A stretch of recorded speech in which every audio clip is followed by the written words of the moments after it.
ಒಂದು ಚಿಕ್ಕ ಹಳ್ಳಿಯಲ್ಲಿ ಸಂಕ್ರಾಂತಿ ಹಬ್ಬದ ಸಂಭ್ರಮ ಶುರುವಾಗಿತ್ತು. ಮನೆಗಳಲ್ಲಿ ಎಳ್ಳು ಉಂಡೆ, ಬೆಲ್ಲದ ಸಿಹಿ ವಾಸನೆ ತುಂಬಿಕೊಂಡಿತು. ಆ ಹಳ್ಳಿಯಲ್ಲಿ ಇದ್ದ ರಾಮಣ್ಣ ಬಡ ರೈತ. ಈ ಬಾರಿ ಬೆಳೆ ಕಡಿಮೆ. ಮನಸ್ಸು ತುಂಬಾ ಭಾರವಾಗಿತ್ತು.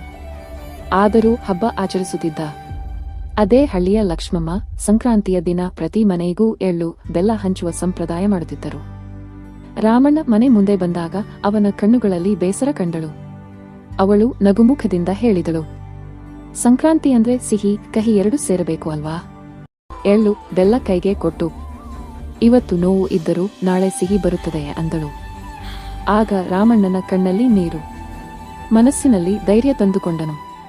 ಆ ದಿನ ಅವನಿಗೆ ಗೊತ್ತಾಯಿತು, ಸಂಕ್ರಾಂತಿ ಹಬ್ಬ ಬೆಳೆಗಾಗಿ ಅಲ್ಲ, ಭರವಸೆಗೆ. ಸೂರ್ಯ ಉತ್ತರಾಯಣಕ್ಕೆ ತಿರುಗಿದಂತೆ ಜೀವನವು ಒಳ್ಳೆಯ ಕಡೆಗೆ ತಿರುಗುತ್ತೆ. ಶುಭ ಮಕರ ಸಂಕ್ರಾಂತಿ. ಎಳ್ಳು ಬೆಲ್ಲದಂತೆ ನಮ್ಮ ಬದುಕು ಸಿಹಿ ಕಹಿ ಜೊತೆಯಾಗಿ ಸಾಗಲಿ.